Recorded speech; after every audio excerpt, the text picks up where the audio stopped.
عندما تموت تأكد أن الدنيا لن تحزن عليك. حركة العالم ستستمر، وظيفتك يأخذها غيرك، وأموالك ستذهب للورثة، وأنت ستحاسب عليها. لذلك لا يغرك مالك، نسبك، منصبك، أولادك، فما أتفه هذه الدنيا وما أعظم ما نحن مقبلون عليه. فيا أيها الحي الآن اعلم أن الحزن عليك ستكون على 3 مراحل. الناس الذين يعرفونك سطحيا سيقولون مسكين الله يرحمه. أصدقائك سيحزنون ساعات، أيام، ثم يعودون إلى حديثهم بل وضحكاتهم. الحزن العميق في البيت، سيحزن أهلك أسبوع، أسبوعين، شهر، شهرين، أو حتى سنة، وبعدها يضعونك في أرشيف الذكريات. انتهت قصتك بين الناس وبدأت قصتك الحقيقية، وهي الآخرة.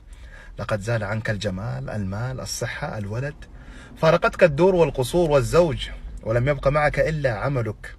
والسؤال هنا: ماذا أعددت لقبرك وآخرتك من الآن؟